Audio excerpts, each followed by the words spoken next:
Tēnā tātou katoa. Good evening. The Director General of Health, Dr. Ashley Bloomfield, is warning us winter is coming. We have officially passed the peak of our Omicron outbreak, but a second peak may be on its way. And Dr. Bloomfield says it could be quite high. New modelling shows if you take our annual respiratory illnesses, which includes flu, add on to it projected numbers of COVID, and then RSV in the blue, you get what Dr. Bloomfield describes as a pretty significant number of people in hospital. In fact, it's expected there'll be more than 1,000 people in hospital with COVID on any one day. By comparison, today there were just 398. Shannon Redstall reports.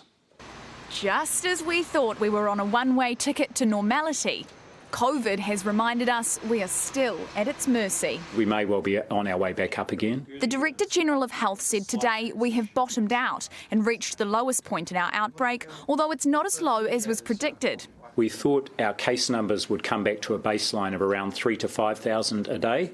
In fact, they seem to have bottomed out at around 7,500 a day. Case numbers are already on the rise in Tamaki Makaurau, up almost 60% since mid-April. Although that is at least partially put down to kids returning to school and families returning from holidays. They may not have been quite so inclined to or may not have reported infections, but now they are back home. There were 7,441 new cases today, but the true extent of the outbreak is unknown, with estimates suggesting a large number are flying under the radar. We think that probably about half of actual cases are being reported. Heading into winter, our hospitals will have more than just COVID, with preparations underway at Canterbury DHB to cope with an expected influx of both RSV and flu. Cases of influenza A virus are already popping up in Dunedin among students and in Queenstown. And Omicron continues to put huge demand on the DHB, forcing the planned resumption of elective surgeries to be delayed.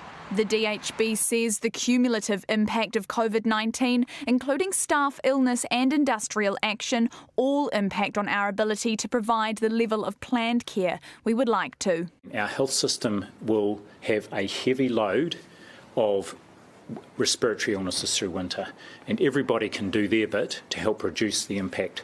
Health officials say getting vaccinated for both COVID and influenza is one thing we can all do to keep hospital admissions down this winter.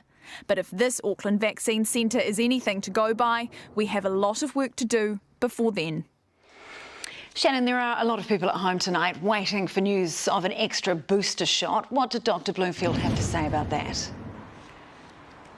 Well, he's told us to expect an update soon. No word on just how soon, though. It's likely that the fourth Pfizer dose will be made available to over 65s and other vulnerable groups. What the Ministry of Health is really aiming for is to have those vulnerable Kiwis at peak immunity when we expect this winter Omicron wave to hit in July and August. And that means we need to be getting people vaccinated from June, which is actually just a few weeks away. And while this fourth dose is really important, so too are boosters. And tonight there are still more than 1 million eligible Kiwis who are yet to be boosted.